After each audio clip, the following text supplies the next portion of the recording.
गरुड पुराण जसलाई प्रेतकल्प भनिन्छ, गरुड पुराणको शारद्वार नामक खण्डबाट निकालिएको यो प्रेतकल्प 16औं अध्याय यसमा समावेश भएका छन्।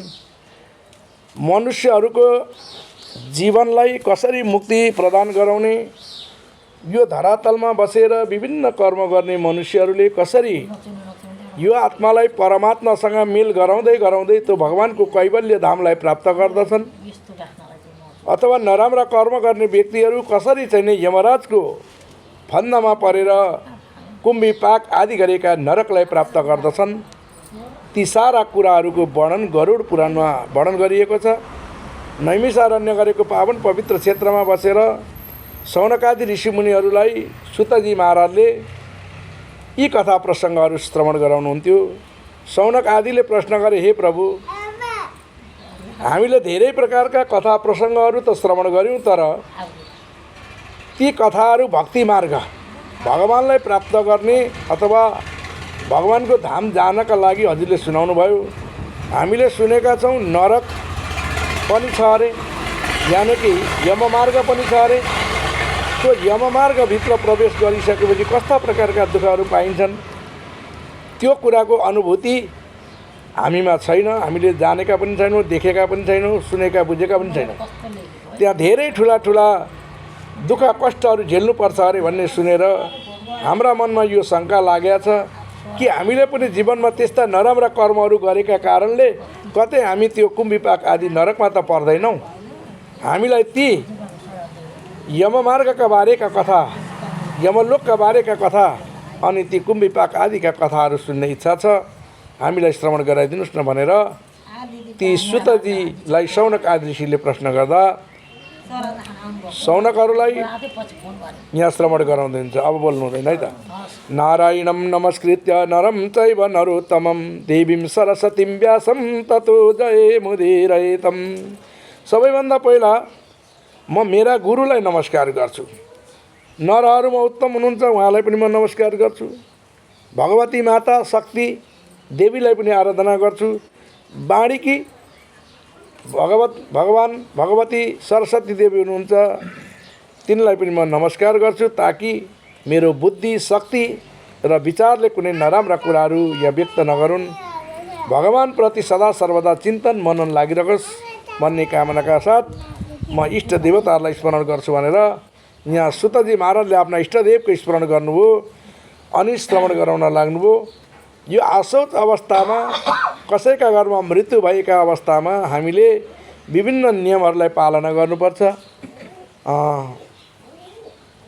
एकभोजी एक समय खाने, भूमिसाई भुइँमा सुत्ने, पत्रबल्य भोजनम पत्ताहरूमा खाने, अरूलाई स्पर्शादि कर्म गर्नु हुँदैन, दोहोरो बात गर्नु हुँदैन, सन्ध्या जप तन्त्र मन्त्र ध्यान र दानका कर्महरू गर्नु हुँदैन। यी कुरामा विचार भावना मनलाई पवित्र राखेर शुद्धसँगले रहेर निष्काम भावनाले पितृहरूको आराधना गर्नुपर्छ। दिवंगत आत्माको वैकुण्ठ लोक भगवानको धामलाई प्राप्त होस् कामनाका साथ दशगात्र विधि कर्म क्रोध मोह लोभ आदि रहित भएर गर्नुपर्दछ भनेर पहिला नियम बताउनु भयो। फेरि यहीँ पछि पनि सुन्नेछौँ। धर्म दृढबद्ध मूलो वेदस्कन्द पुराण शाखड्यय क्रतु कुसुम मोक्ष फलो मधुसूदन पाद पूजयति। धर्मरूपी एउटा सनातन वृक्ष छ। त्यो वृक्षमा वेदहरू रूपी शाखा छन्, हाँगाहरू छन्, पुराणहरू रूपी शाखाहरू छन्। अनि त्यो धर्मरूपी सनातन वृक्ष जसलाई कल्पवृक्ष भनिन्छ, त्यसमा चाहिँ एउटा सुन्दर फल फल्छ। त्यो सुन्दर फल चाहिँ यदि खाइयो भने मोक्ष प्राप्ति हुन्छ। यानि कि संसारमा जन्म र मृत्युको चक्रमा हामीले प्रवेश गर्नु पर्दैन, त्यस्तो परम अतुलनीय फल प्राप्त हुन्छ। त्यस्ता परमात्मा परमेश्वर जसले त्यो फललाई दिन्छन् ती को हुन् त भन्दाखेरि ती मधुसूदन भगवान, ती नारायण भगवानप्रति मेरो नमस्कार छ भनेर पहिला नमस्कार गर्नुभयो। र शौनकादिहरूले गरेका प्रश्नलाई सुतजी महाराजले यहाँ सम्बोधन गर्दै भन्नुभयो। शौनकहरू सोध्दै थिए, के सोधे सुतजीलाई भने, कथितो भवता सम्यक देवमार्ग सुखप्रद इदानीं श्रोतुमिच्छामो यममार्ग भयप्रद। हे प्रभु, हजुरले देवमार्ग भगवान्लाई प्राप्त गर्ने बाटाहरू प्रशस्त देखाउनु भयो हामीलाई। गरिब दुखीहरूको सेवा गरेर, अनाथहरूको सेवा गरेर, मातापिताहरूको सेवा गरेर, तीर्थ व्रत मठ मन्दिर धाएर, होइन, यज्ञ एकान्त कर्म गरेर, दान पुण्य गरेर पनि भगवान्लाई प्राप्त गर्न सकिन्छ। घरैमा बसेर तन्त्र मन्त्रद्वारा पनि भगवान्लाई प्राप्त गर्न सकिन्छ। गृहस्थी जीवनमा रहेर पनि पूजापाठद्वारा भगवान्लाई प्राप्त गर्न सकिन्छ। त्यो कुरा त हामीले बुझ्यौँ, तर यम मार्ग साह्रै डरलाग्दो छ अरे। नराम्रा कर्म गर्ने व्यक्तिले त्यो यम मार्गलाई प्राप्त गर्दछन्। त्यहाँ धेरै प्रकारका दुःख कष्टहरू भोग्नुपर्छ, झेल्नुपर्छ भन्ने कुरा पनि हजुरले हामीलाई श्रवण गराउँदै हुनुहुन्छ। ती कस्ता प्रकारका दुःखहरू भोग्नुपर्छ अलिकति सुन्ने इच्छा छ। सुतजीले भन्नुभयो, बडो राम्रो प्रश्न गर्नुभयो तपाईँहरूले। तपाईँहरू अत्यन्त पुण्यशील हुनुहुँदो रहेछ। जो पुण्यशील पुण्यात्मा हुनुहुन्छ उहाँहरूका लागि त्यो नरक पनि सुखदायक छ, यममार्ग पनि सुखदायक छ। तर नराम्रा कर्म गर्ने पापीहरूका लागि त्यो दुःखदायक छ। यहाँ पनि दुःख छ, त्यहाँ पनि दुःख छ। यो मर्त्यलोकमा पनि दुःख छ, नरकमा पनि दुःख छ। तर राम्रा काम गर्नेलाई यहाँ पनि सुख छ, त्यहाँ पनि सुख छ। ती राम्रा कर्म गर्ने, धर्म कर्म गर्ने, परम्परालाई नतोड्ने, आफ्नो धर्मलाई नत्याग्ने, मातापिताको सेवा गर्ने, अनाथ असहायको सेवा गर्ने, होइन, सद्भाव प्रेम राख्ने, सदाचार शिष्टाचार शुद्धाचारमा ध्यान राख्ने, नैतिक आचरण रहने व्यक्तिहरूलाई यहाँ पनि सुख छ, त्यहाँ पनि सुख छ। तर आचरण बिग्रेका, कुल त्यागेका, धर्म त्यागेका, परम्परा त्यागेका, शास्त्रबाट विपरीत नराम्रा दुष्कर्महरू गर्ने व्यक्तिहरूका लागि यहाँ पनि दुःख छ, त्यहाँ पनि दुःख छ।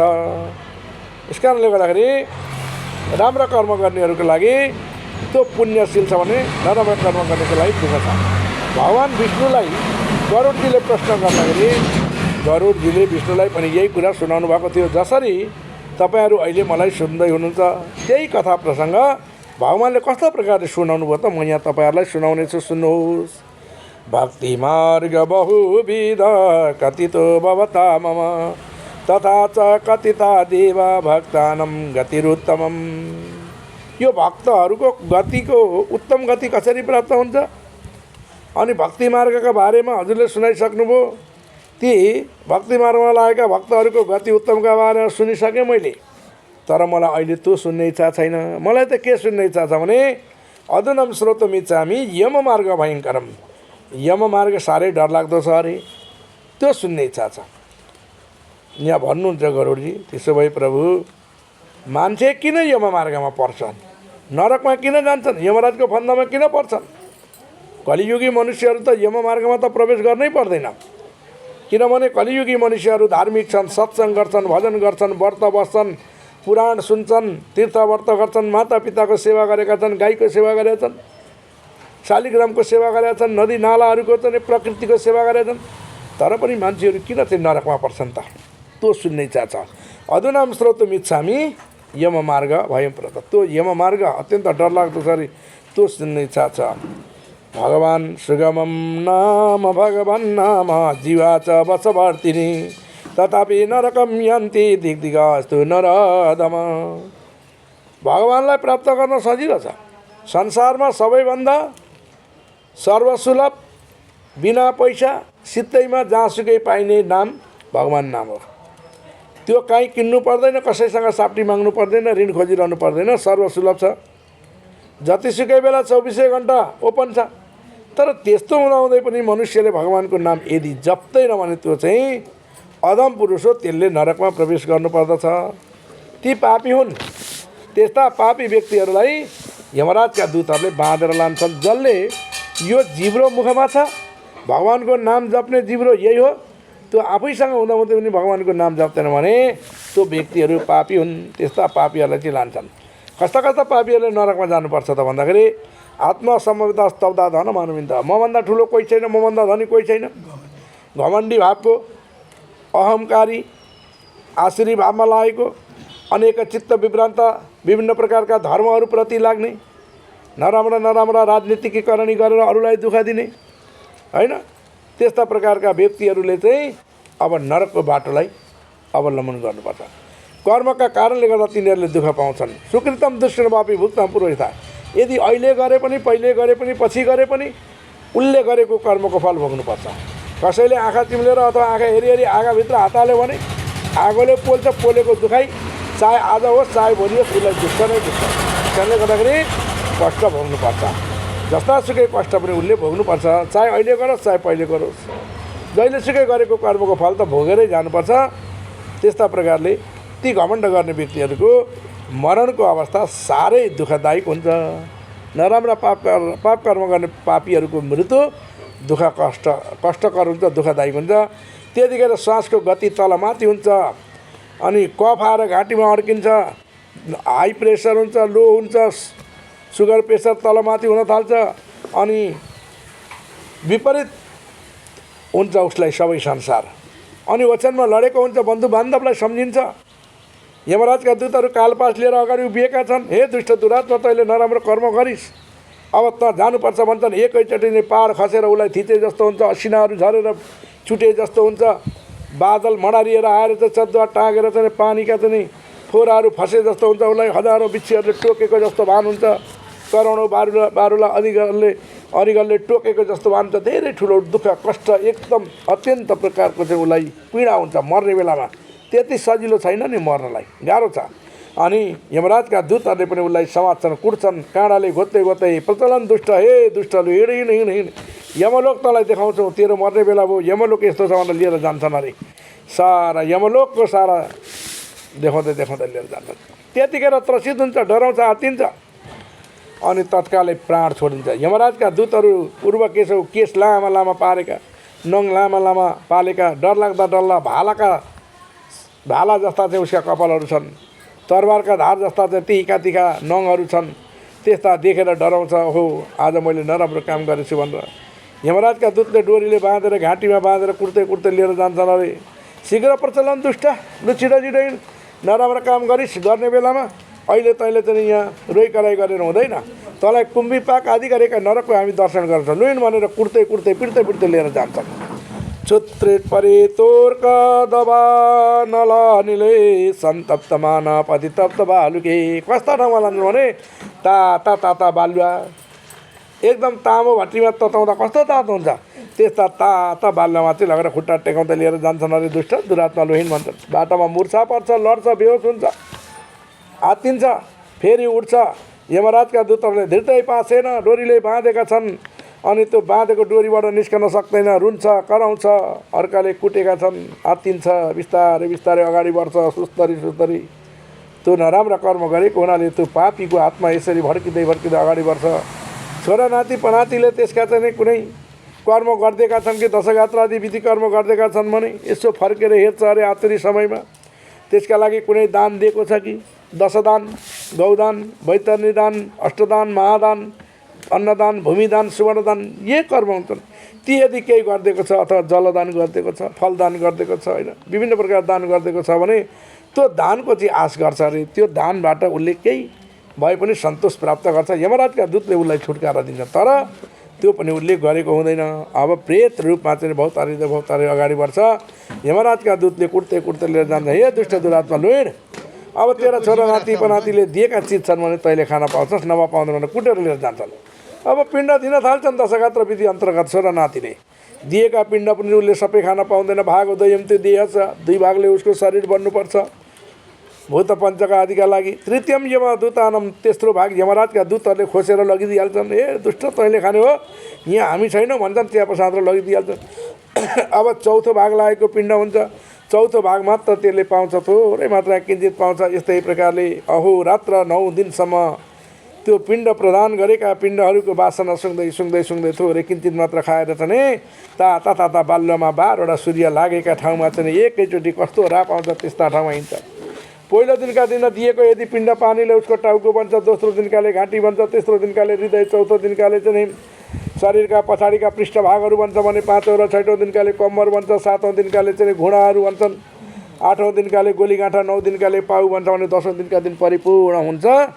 अब 10औँ दिनका दिन त्यो प्रेतात्मा तयारी हुन्छ। जसरी माताका गर्भमा एउटा सन्तान पहिलो महिनामा बयरको दाना जत्रो हुँदै दोस्रो तेस्रो महिना हुँदै 9 महिना परिपूर्ण हुन्छ र 10औँ महिनामा आमाका गर्भबाट बाहिर आउन हतारिन्छ, त्यस्तै त्यो प्रेतात्मा पनि अब त्यो ढिकुरो वेदीबाट बाहिर आउन हतारिन्छ। 10औं दिनसम्मका कर्म गरिसकेपछि त्यो बाहिर आउँछ। त्यस्ता प्रकारले ती पिण्डको आश गर्छ अरे। अनि उसको शरीर बन्छ, पूर्ण रूपमा शरीर बन्छ, तयारी बन्छ। अब तयार भइसकेपछि यमराजका दूतहरूले त्यसलाई चाहिँ लिएर जान्छन् दुष्ट दुरात्मा लोहिन।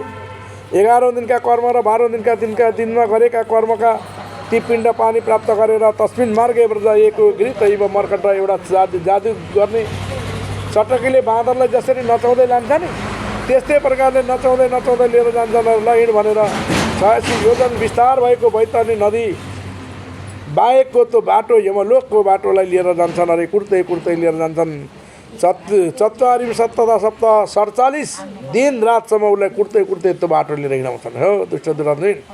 अब बल्ल बल्ल कहाँ पुर्याउँछन् त भन्दा प्रियाति धर्मराजस्य भवनम पातकी जन।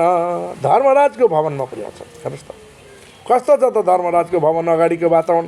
सौम्यम सौर्यपुरम नगेन्द्र भवनम गन्धर्व शैलागमौ क्रञ्चौ क्रूरपुरम विचित्र भवनम भाष्यत्पदम दुःखदम। साह्रै ठुलो दुःख छ। सौम्यपुर नाम गरेको नगरी छ, अर्को सौर्यपुर नाम गरेको नगेन्द्र भवन गन्धर्व शैला आदि गरेका भवनहरू छन्। एउटा भवन लगेर चाहिँ भन्छन् यो फलाना ठाउँको फलानु पापीलाई लिएर आयौँ महाराज, यसको चाहिँ छानबिन गर्नु पर्यो, मुद्दा छिनिदिनु पर्यो। यसो चाहिँ हुँदैन, यसको मुद्दा यहाँ छिनिँदैन, लैजाऊ भन्छ। त्यहाँबाट फेरि अर्को छेउमा लगेर लान्छन् सौम्यपुर। यसो हेर यो त हुँदैन, फलाना ठाउँको पापी रहेछ, यो बलात्कारी रहेछ, हुँदैन भन्छन्। नगेन्द्र भवनमा पुर्याउँछन्। यसले त मान्छे सुतेका ठाउँमा घरमा आगजनी गरेको त हुँदैन भन्छन्। गन्धर्व शैला नाम गरेका ठाउँमा पुर्याउँछन्। त्यहाँ पनि यसले त गाई बस्तीको गोठमा आगो लगाएको छ, हुँदैन भन्छ। कुरञ्चपुर नाम गरेको त्यस्तै प्रकारले बालकलाई मारेको रहेछ, यसले कन्या स्त्रीलाई मारेको रहेछ, यसले बाबाआमालाई घरबाट निकालेर चाहिँ वृद्धाश्रममा पुर्याएको रहेछ। ल हेर त कति कष्ट कति दुःख त्यसले भोग्दै अनि अन्तिममा चाहिँ याम्य पासेर दितम पापो हायती प्रदुन्नपथि रुन्छ कराउँछ, काहीँ पनि त्यसले शरण पाउँदैन। आफ्ना परिवारजनलाई सम्झिँदै आफ्ना घरतिर फर्केर हेर्छ। स्वगृहम तु परित्यज्यम पुरम यम्यानुमनु व्रजित। आफ्ना घरलाई छोड्दै यमराजको त्यो पुरमा पुर्याउँदछन्। यस्ता प्रकारले अब यसलाई नरकको वर्णन गराउँछन्, नरकको बाटो देखाउँछन् यमराजका दूतहरूले भनेर गरुडजी महाराजलाई भगवान श्री विष्णुले सुनाउनुभएका कथा प्रसङ्ग सौनकादि ऋषि मुनिहरूलाई सुतजी महाराजले सुनाउनुभएका प्रथम अध्यायका कथा प्रसङ्ग